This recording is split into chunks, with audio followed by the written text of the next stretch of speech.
Hola amigas y amigos, buenos días, buenas tardes, buenas noches a todas mis suscriptoras y suscriptores que os encontráis repartidos por todo el mundo.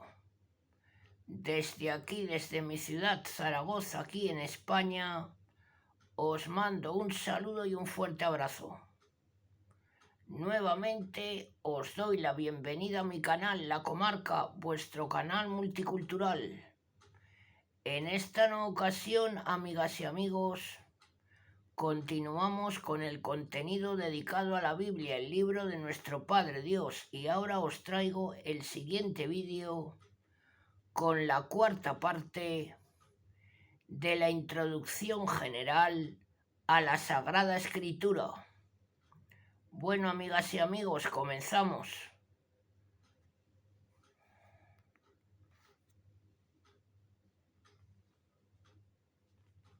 Historia del texto griego. Repito, historia del texto griego y del Nuevo Testamento. Los libros del Nuevo Testamento fueron todos escritos en griego, si exceptuamos el Evangelio de San Mateo, que fue escrito en arameo, y el de San Juan, que lo fue en una lengua semita hoy por hoy incierta todavía, pero muy probablemente también en arameo.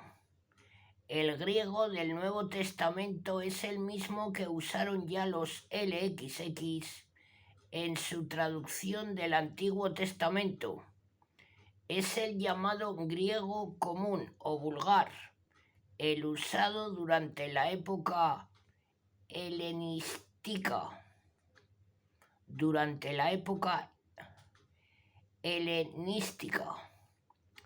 Que se hizo común en Oriente desde los tiempos de Alejandro Magno hasta el fin de la Antigüedad, hacia el año 500 de nuestra era. Los escritores sagrados escriben despreocupados de la rigurosidad y elegancia de las formas literarias. Pretenden transmitir a los hombres el mensaje de Cristo, dejando siempre en la escritura huellas inevitables de su mentalidad semita. En los tiempos apostólicos se usaba indistintamente para escribir el papiro, a manera de rollo, y el pergamino. El papiro, sin embargo, apenas duraba unos 200 años. Esta es acaso la causa principal de que no se hayan conservado los originales. Por eso también desde el siglo IV se hace común el pergamino usado a manera de códice. En los papiros se usaba la letra uncial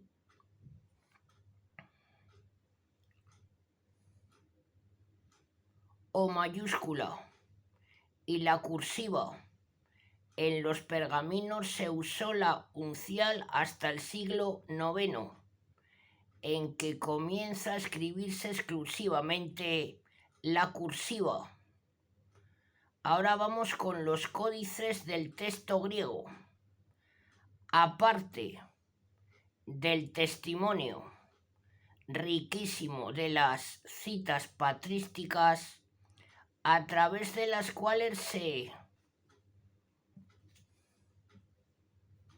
podía reconstruir íntegramente el Nuevo Testamento, tenemos un conjunto total de unos 4.400 códices.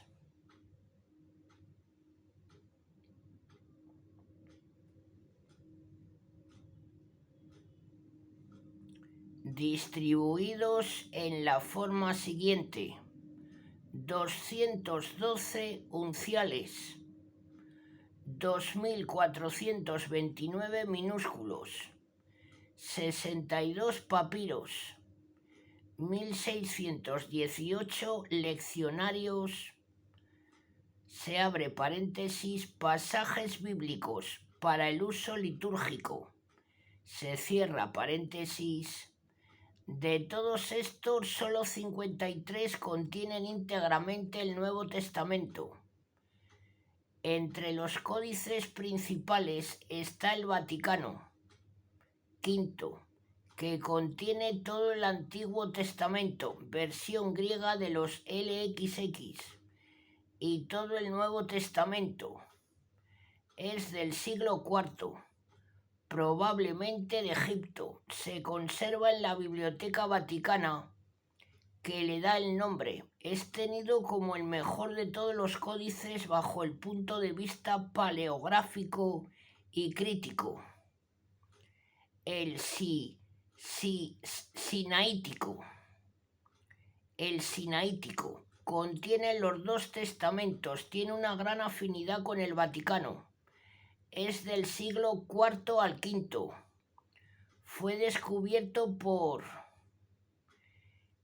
Tischendorf en el monasterio de Santa Catalina del Monte Sinaí, que le da el nombre, y se conserva desde el año 1933 en el Museo Británico de Londres.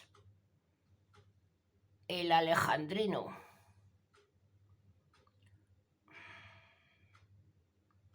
A, entre paréntesis, contiene los dos testamentos con varias lenguas.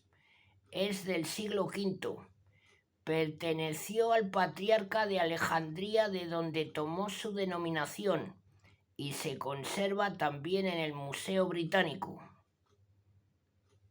Ahora vamos con una cifra alarmante.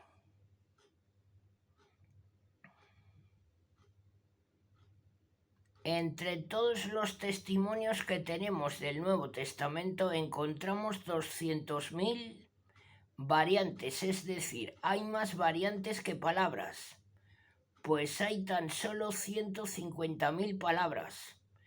Pero esta cifra alarmante no nos impresiona si tenemos en cuenta que sobre una misma palabra hay diversas lecciones, que se trata de errores en la escritura de los amanuenses, de diferencias morfológicas o sintácticas, de palabras sinónimas de orden cambiado, es decir, de realidades sin trascendencia alguna.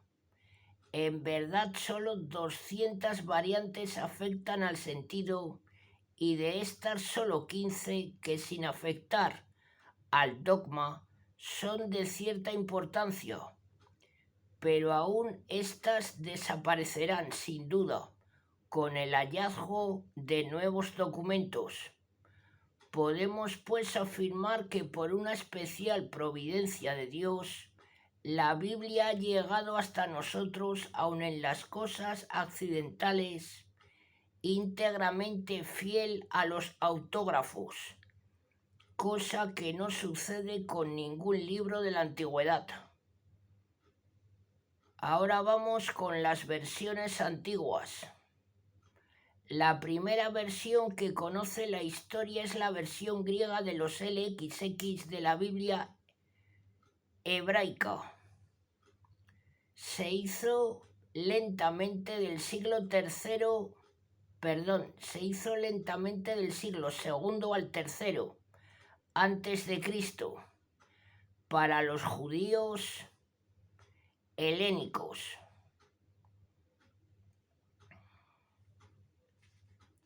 Que habían olvidado el hebreo.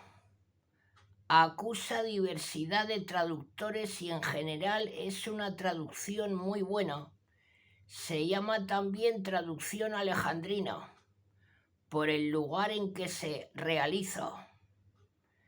La carta legendaria de Aristeas dice que 72 doctores de la ley, elegidos de las 12 tribus, 6 por cada una, tradujeron el Pentateuco en la isla de Faro en 72 días El número redondeado dio lugar a la denominación de los LXX. Fue la Biblia oficial de los apóstoles y del naciente cristianismo.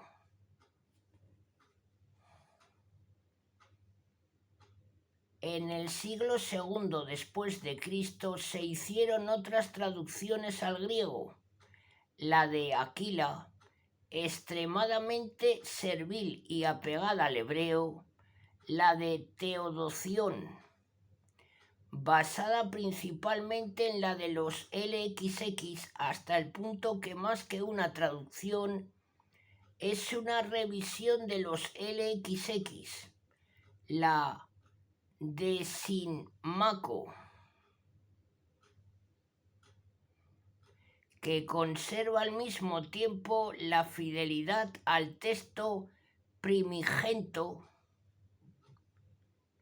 y la elegancia de la lengua nueva, con el fin de eliminar las diferencias que existían entre el original y las versiones orígenes. Realizó una gran obra llamada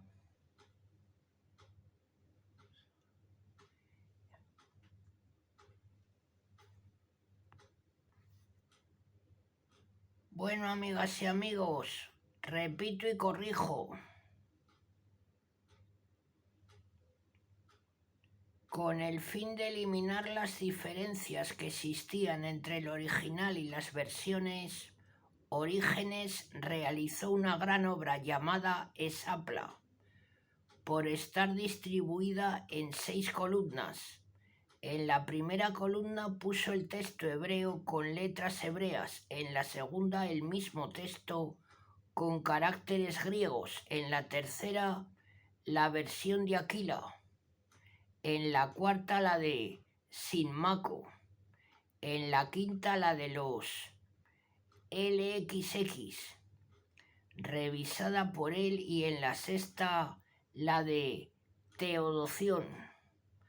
Antes ya de los tiempos mesiánicos se habla en Palestina el arameo, por eso hubo necesidad de traducir el arameo los libros santos. Estas traducciones aramaicas se llaman Targunim,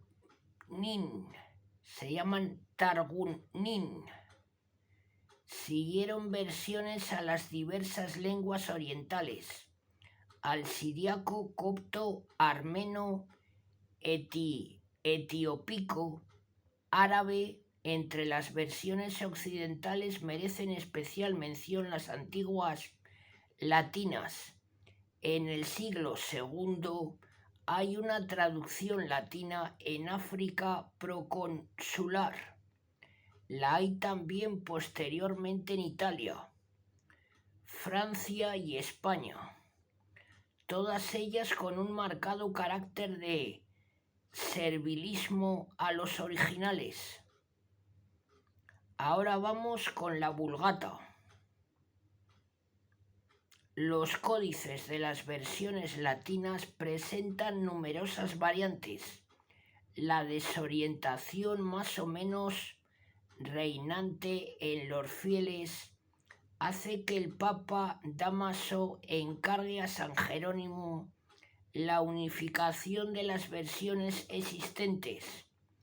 La obra de San Jerónimo llevó a cabo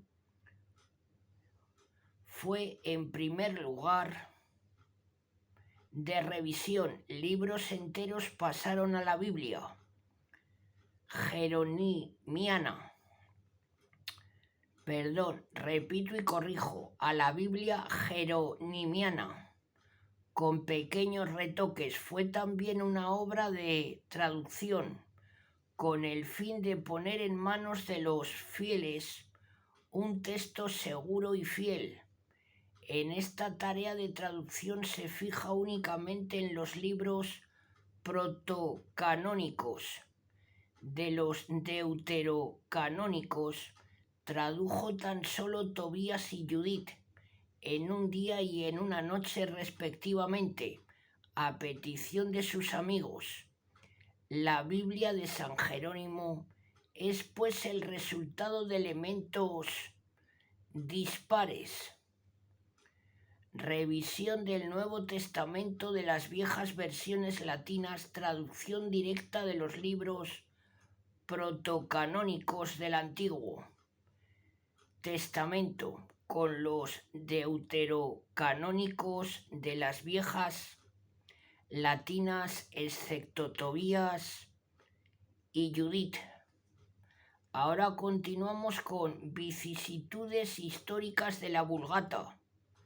La Biblia de San Jerónimo, a pesar de las primeras dificultades, el mismo San Agustín se mostró hostil a ella en un principio, se abrió rápidamente un camino seguro, llegando a ser bien pronto universalmente aceptada la Biblia común, la Vulgata.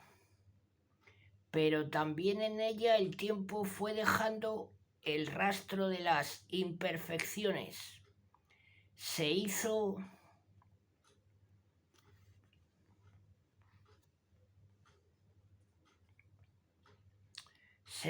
necesaria una revisión que se llevó a cabo sucesivamente por Casiodoro en la mitad del siglo IV, por Alcuino a finales del siglo VIII por encargo de Carlomagno, por Teodulfo, obispo de Orleans, que se fijó únicamente en los códices españoles. Son 8.000 los códices conservados de la Vulgata, y si tenemos en cuenta los pequeños fragmentos, el número asciende a 30.000. Desde la invención de la imprenta, al año 1500, la Vulgata se imprimió 100 veces. La primera vez en Maguncia, el año 1452. Los padres del Concilio de Trento, advirtiendo que la Vulgata contenía errores de orden crítico, discretaron que se hiciera una nueva revisión. En el año 1561, Pío IV nombra una comisión de especialistas para que realicen esa obra. En el año 1588 se concluía la obra de corrección basada más o menos en una revisión anteriormente hecha por G. Enten en la Facultad Teológica de Lovaina. No agradó a Sisto V la obra realizada, y asumiendo personalmente toda la responsabilidad, la corrigió de nuevo, introduciendo bastantes de las interpolaciones eliminadas por la Comisión Pontificia.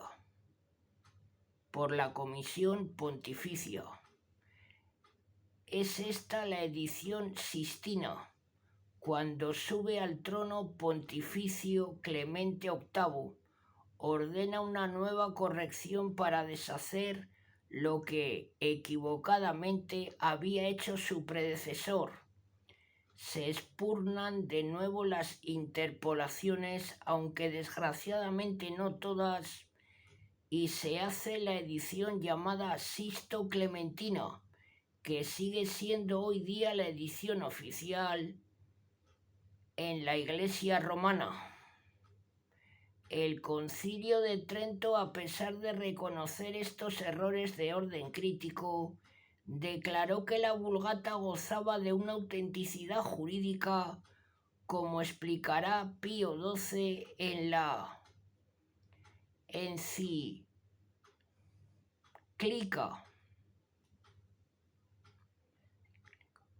Divino Affante Spiritu, es decir, que en ella no hay nada contra el dogma o la moral, ordenó asimismo que se usara oficialmente en las lecciones bíblicas, en las disputas solemnes, en la predicación y en los comentarios. Existe en Roma la abadía de benedictinos de San Jerónimo, con el único fin de hacer una edición crítica de la Vulgata y restaurar en todo lo posible el original de San Jerónimo. La comunidad de benedictinos trabaja en esta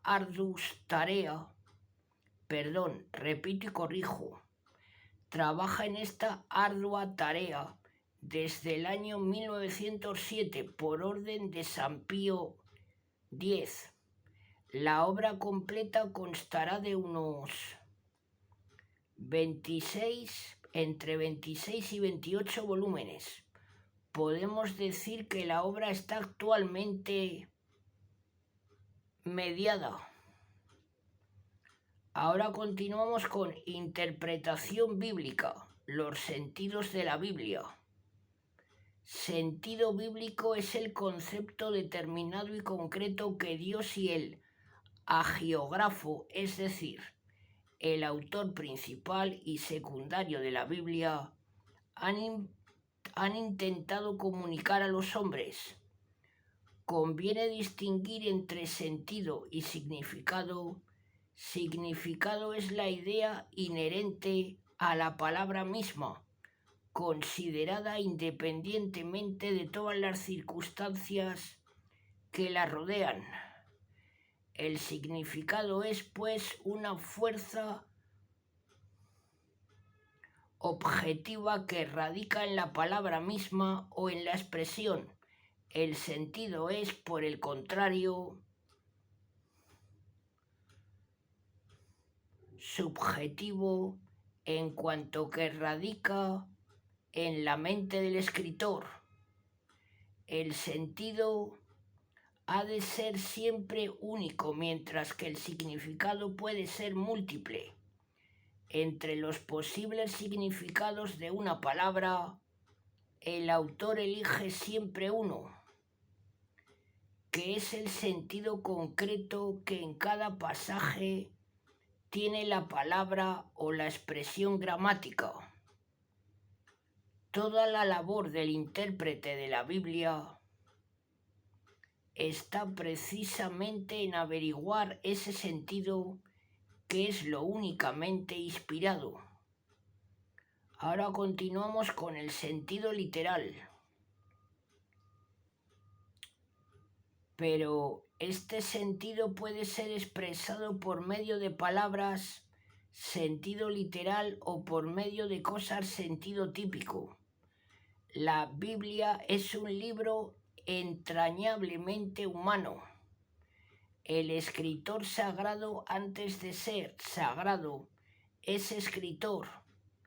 Escribe como escribiría un contemporáneo de su misma cultura, hace exactamente todo lo que haría si no estuviera inspirado. Por eso en la Biblia, como en los demás libros, las palabras se pueden tomar en su significado literal directo, obvio y nativo, etimológico y gramatical. Se pueden tomar también literalmente en un significado metafórico.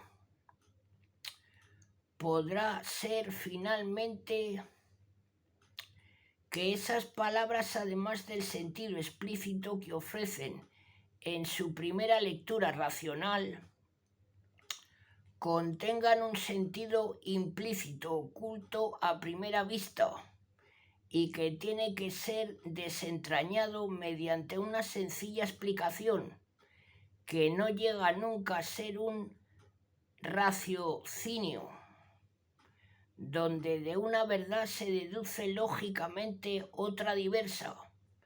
Este carácter humano de la Biblia hace que no haya en ella frase alguna que no contenga un sentido literal.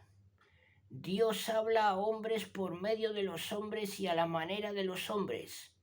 Esto le obliga a condescender con el hombre y acomodarse a la manera humana de hablar que da siempre a las palabras un sentido literal concreto. Por eso es sumamente peligrosa la importancia exagerada que se tributa actualmente a una exegesis llamada espiritual o neumática. Es evidentemente erróneo pregonar una exegesis puramente subjetiva y alegórica según la inspiración personal, o más bien según la fantasía más o menos viva y fecunda de cada uno. Por eso en la lectura de la Biblia no podemos dispersarnos de buscar antes de nada el sentido literal de las palabras para explicar de una manera natural, en cuanto esto sea posible, los pasajes bíblicos a través muchas veces de un sentido científico serio y concienzudo. Bueno, ahora continuamos con el sensus plenior. El sentido plenior es un sentido que está contenido en las palabras pero intentado únicamente por Dios y por tanto desconocido al agiógrafo, el cual, como los demás hombres, solo puede conocerlo por revelación divina. Según esto, el sentido pleno o plenior, expresión debida al padre Fernández, es un sentido literal y no puede desbordar nunca el significado de las palabras. Los dos autores, el humano y el divino, han dado a esas palabras un sentido concreto, pero Dios ha intentado un sentido más amplio y más profundo que el agiógrafo. No es que Dios haya intentado un sentido literal distinto al intentado por el agiógrafo. El sentido literal es siempre el mismo, la intención de Dios y la del agiógrafo se mueven siempre en la misma línea, pero hay algo en la mente divina, expresado en las palabras, que desborda la mente humana, que escapa en absoluto a la intención del agiógrafo. Dios, en su infinita claridad, contempla luminosamente el sentido expresado. El agiógrafo lo contempla entre luces y sombras. Hay algo ahí que no puede captar la mente humana, algo en definitiva que no puede ser intentado por el agiógrafo, algo que tampoco pueden comprender los contemporáneos, porque esa plusvalía de sentido intentado por Dios solo puede conocerse a la luz de una revelación posterior. La perspectiva histórica, iluminada por las revelaciones que alumbraron el sentido intentado por Dios, hace que nosotros veamos claramente el contenido. Lo que Dios intentó decir que nosotros vemos ahora, pero que el agiógrafo no vio ni pudo ver, es lo que llamamos sentido plenior. Con dos ejemplos se ilustrará lo que queremos decir. 1. Un rico salón visto a media luz. Aparecerá como algo nuevo cuando, embestido por los rayos del sol, se le contemple en todo su esplendor. El objeto del sensus plenior se hallaba encerrado todo entero en el sentido conocido explícito y claramente por el escritor, pero éste lo veía a media luz. Cuando se presente iluminado, podrá parecer como algo nuevo y los futuros lectores que lo contemplen dirán tal vez: ¿qué diferencia entre lo que nosotros descubrimos en este pasaje y lo que vio el autor sagrado que lo escribió. Hay ciertamente mayor abundancia de luz y por tanto más íntima penetración del concepto del agiógrafo.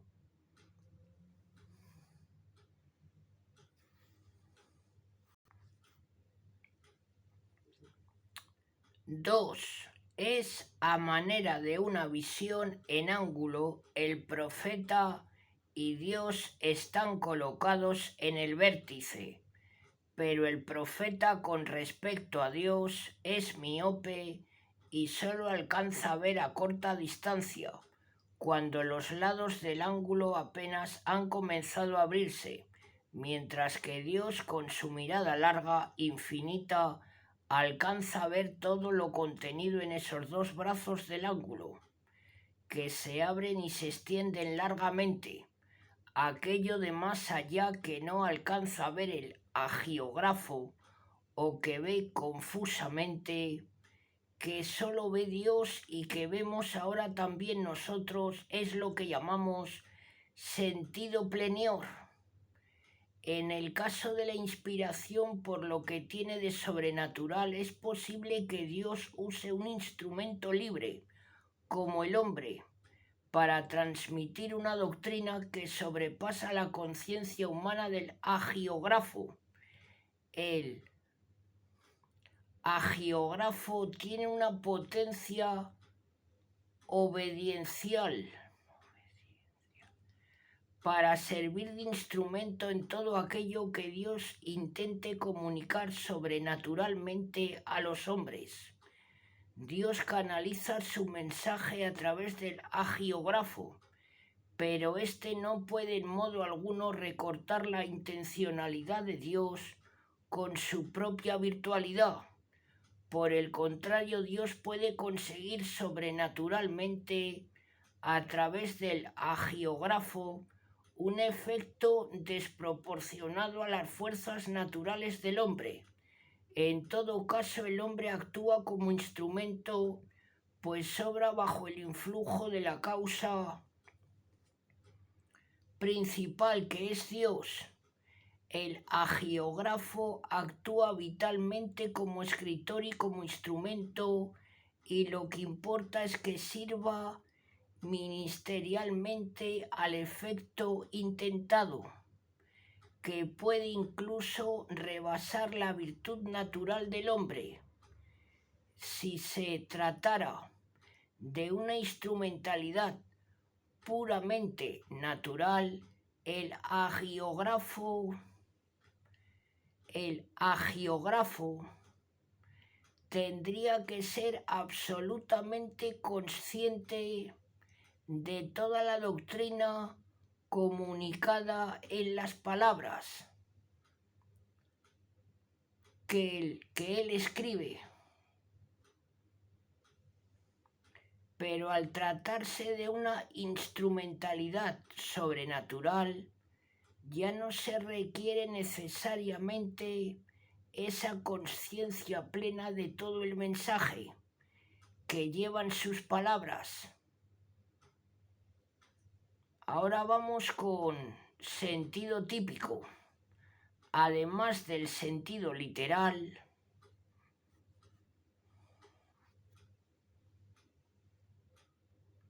hay un sentido más alto, propio y exclusivo de la Biblia.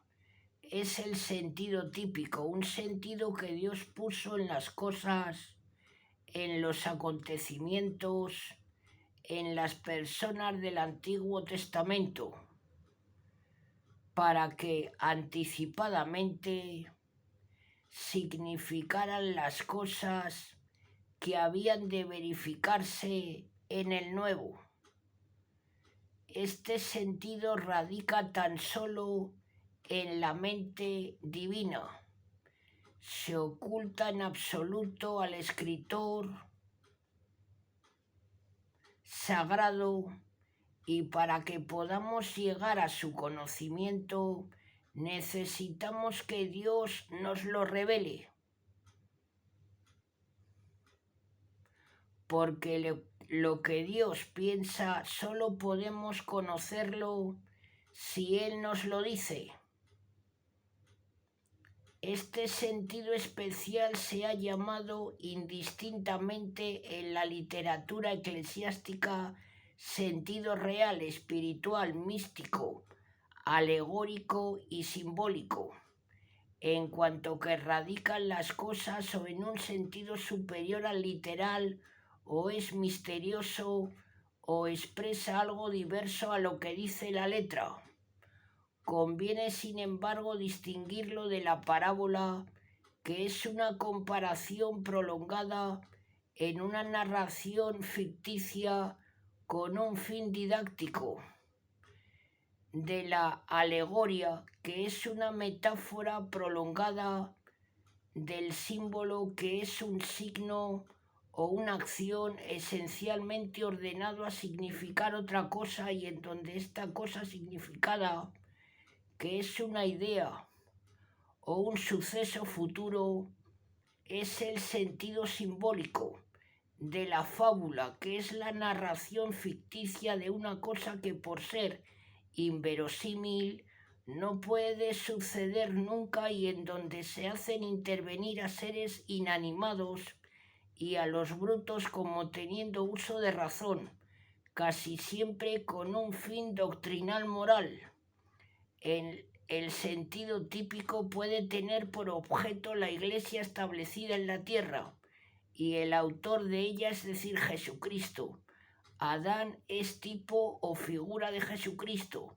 Las costumbres de los fieles del reino mesiánico, la vida futura gloriosa de la comunidad de este reino, la tierra prometida, es tipo de la vida celeste. Para Jesucristo y los apóstoles, todo el Antiguo Testamento es una preparación y como una figura del Nuevo Testamento. Concretamente, Cristo interpreta en sentido típico algunas cosas del Antiguo Testamento. Jonás en el vientre del cetáceo es tipo de Jesucristo en las entrañas de la tierra. La serpiente de bronce alzada en el desierto es tipo de Jesucristo levantado en la cruz. Los apóstoles aseguran que algunas cosas fueron cumplidas en Jesucristo. Cristo es el verdadero Cordero Pascual, inmolado por los hombres. La vuelta de Israel de Egipto es figura de la vuelta de Cristo de Egipto.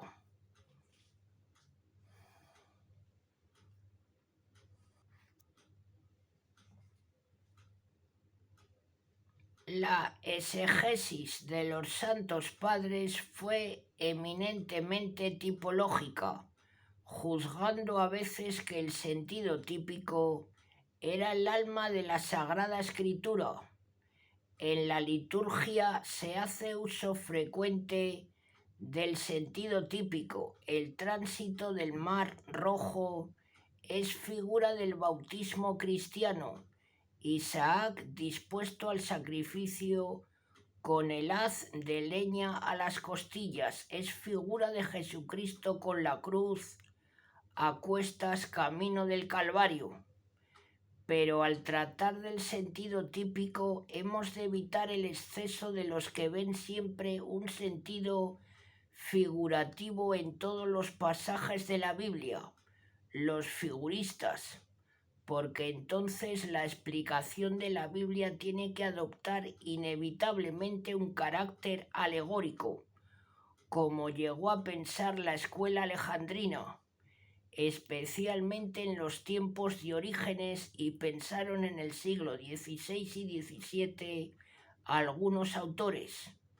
Vemos de hecho que en el Antiguo Testamento hay muchísimos pasajes que no tienen en absoluto ningún sentido típico. Es más, son poquísimos los que lo contienen. El sentido típico, por ser un sentido bíblico, ya que lo ha intentado el autor principal, que es Dios, tiene la misma fuerza probativa que el sentido literal, pero antes de hacer uso de él hay que saber con toda exactitud que existe efectivamente y la amplitud concreta que tiene, cosa ordinariamente poco fácil. Según Santo Tomás, el uso dogmático del sentido típico no es necesario, pues nada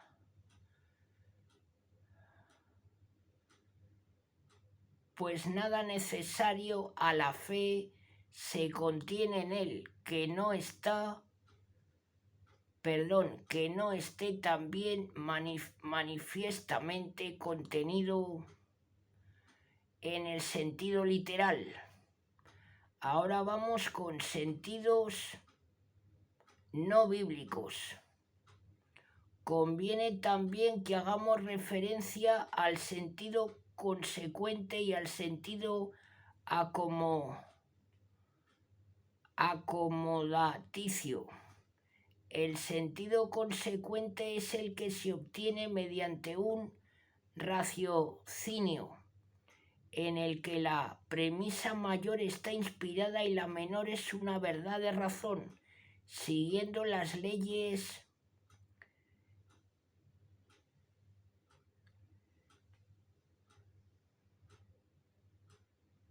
silogísticas y teniendo en cuenta que la conclusión carga siempre con la peor parte.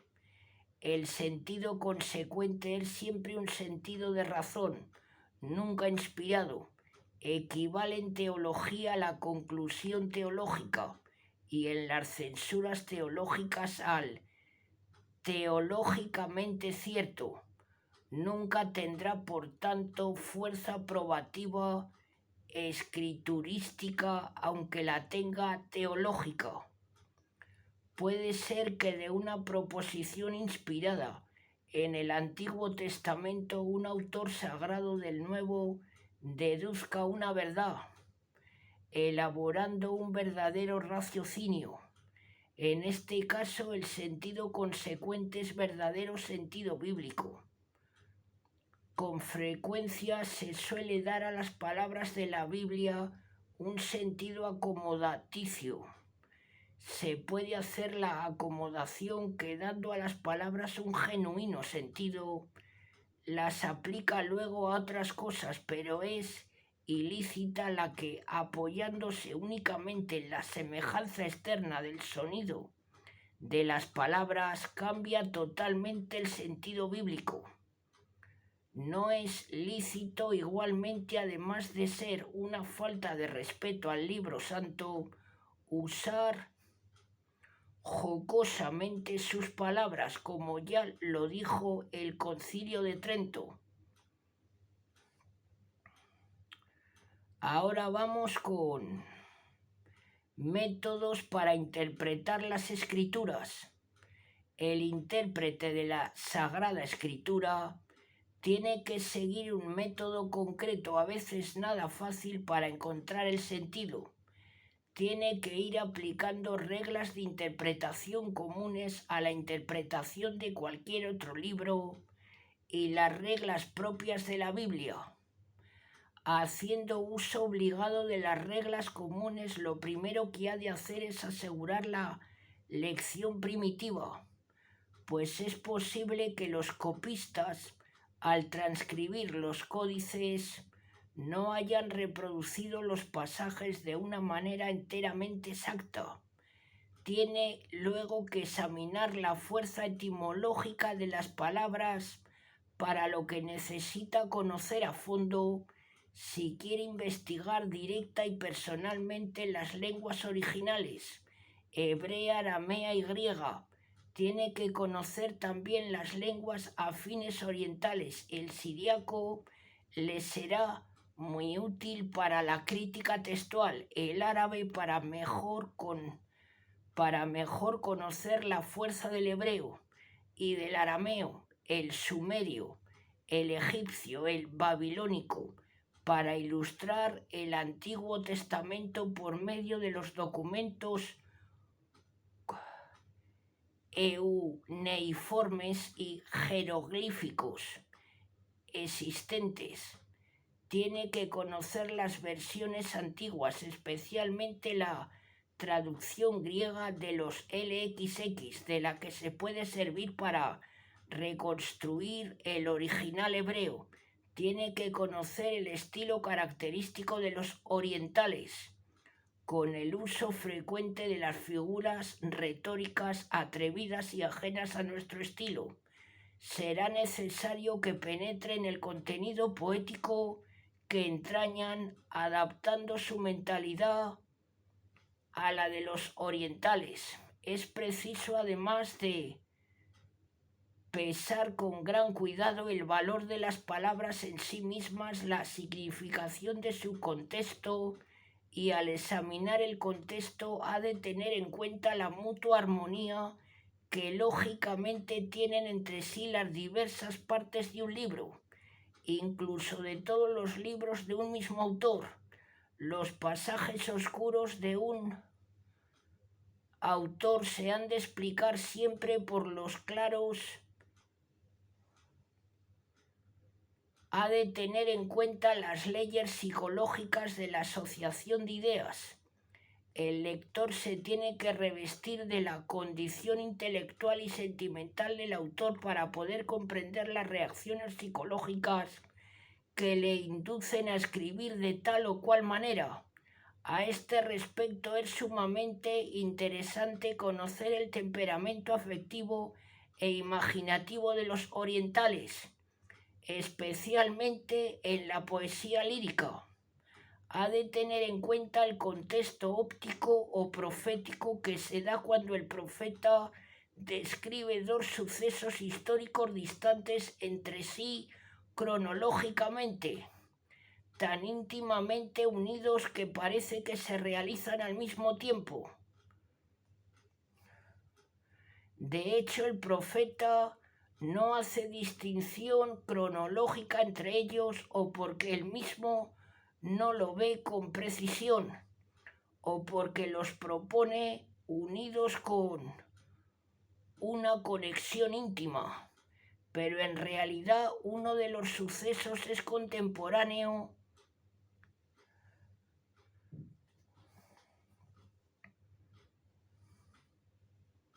y el otro futuro. Destrucción de Jerusalén y fin del mundo.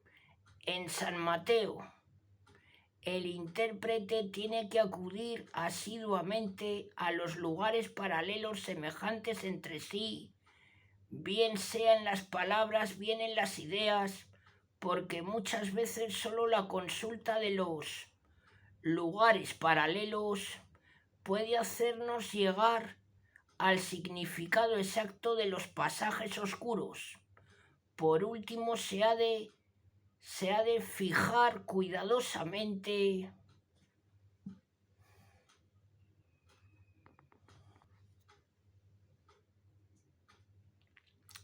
en las circunstancias externas al libro, el autor del libro, sus cualidades psicológicas, su formación social e intelectual, lugar de nacimiento, tiempo en que escribe, fuentes que usa, ocasión o motivo que le movió a escribir, personas a quienes dirige el libro, ambiente en que viven, vida que llevan, situación social y política en que se mueven, preocupaciones religiosas que les ocupan,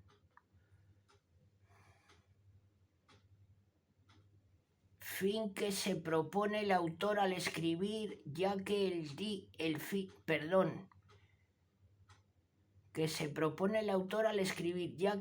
fin provoca el argumento y el modo de exposición.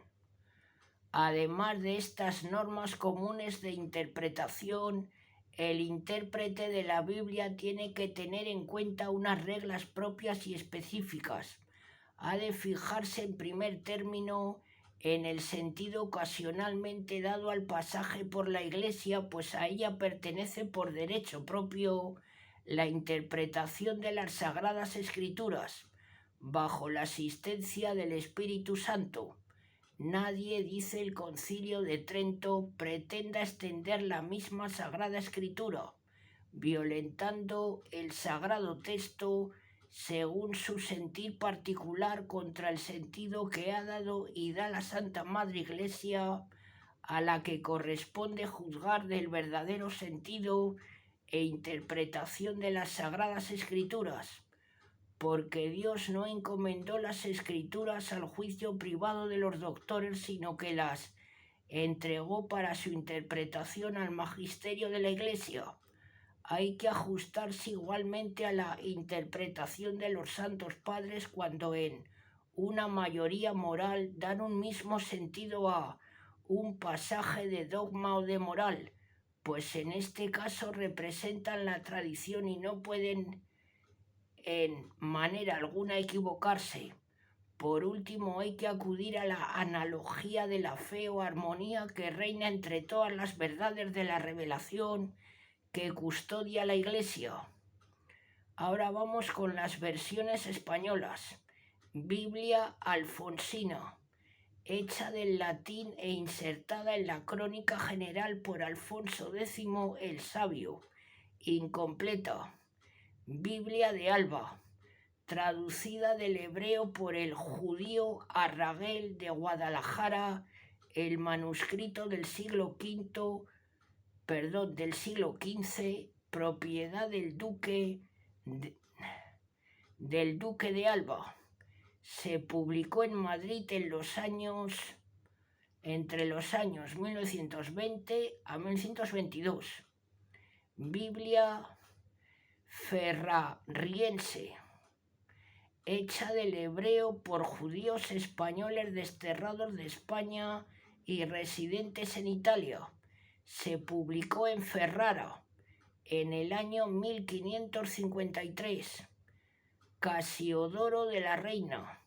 Es la primera versión completa de los originales protestante. Se publicó en Basilea el año 1569. Cipriano de Valera. Es la misma de Casiodoro, un tanto retocada. Se publicó en Ámsterdam el año 1602. F. Ezio de San Miguel, traducida del latín Vulgata, es la primera versión católica completa. Se publicó en Valencia entre los años 1791 a 1793. F. Torres Amat también traduce de la Vulgata y utilizando a Ezio de San Miguel, aprovechando una traducción inédita también del latín de J.M. Petisco, se edita en Madrid en el año 1823.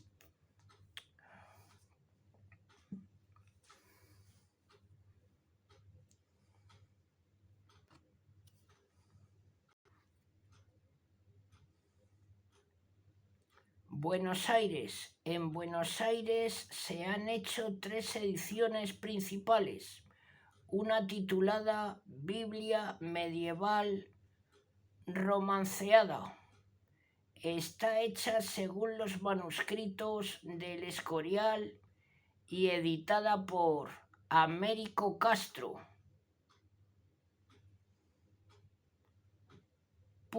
A. Millares y A. J. Batistesa. Las otras 2 son de J.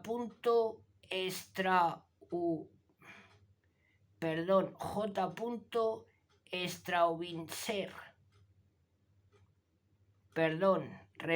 J. Straubinger, uno de los originales de 1951, y la otra es una revisión de Torres Amat.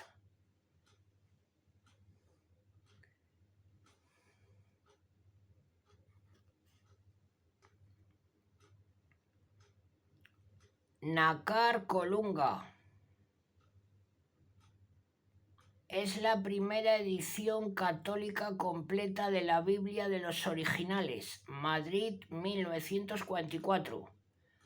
Bover Cantera.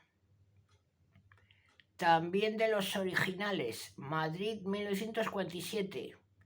La presente edición ofrece a los pueblos hispanos una nueva versión de los originales, elaborada por un equipo de especialistas pertenecientes casi todos ellos a la Casa de la Biblia del Centro Bíblico Hispanoamericano de Madrid. Se trata, por tanto, de la primera traducción castellana hecha en equipo. Las versiones en lengua vulgar aprobadas y alabadas por la Iglesia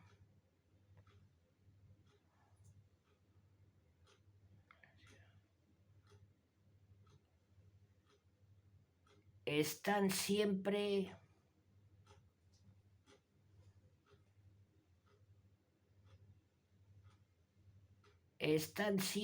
en continuo progreso y en constante perfeccionamiento, sin lesionar nunca la más sagrada fidelidad al texto primitivo. Se puede dar más exactamente con la expresión más justa, correcta, castiza, popular y elegante. La múltiple variedad de lecciones en los manuscritos de las lenguas originales da constantemente ocasión a una fórmula nueva. Los progresos bíblicos alumbrados en los últimos años, aportados por las ciencias auxiliares de la Biblia, arqueología, geografía, historia, lenguas semitas, etnología y otras disciplinas, nos han ofrecido nuevas luces sobre el texto sagrado.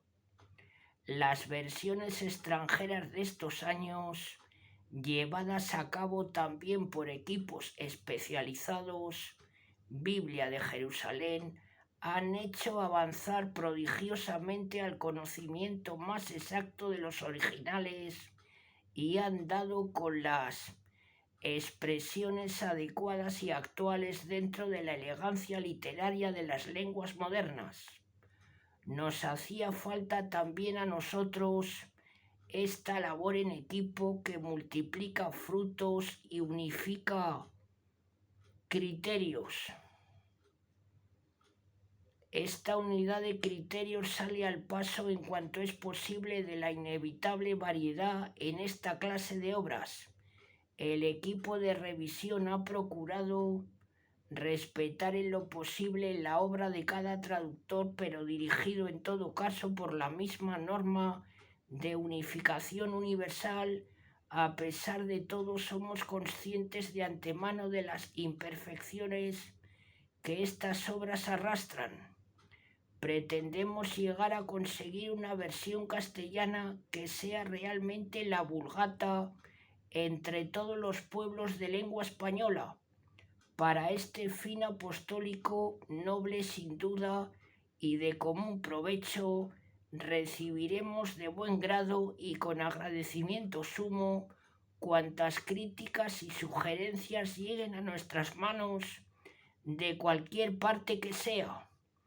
Ofrecemos nuestra edición al gran público hispanoamericano, superando de todos una acogida cariñosa. Repito y corrijo. Ofrecemos nuestra edición al gran público hispanoamericano, esperando de todos una acogida cariñosa y comprensiva. Bueno, amigas y amigos, hasta aquí este último vídeo. con la introducción general a la Sagrada Escritura. Bueno, amigas y amigos, si os agrada mi trabajo agradeceré vuestros likes. Os mando un saludo a todas y a todos. Hasta muy pronto.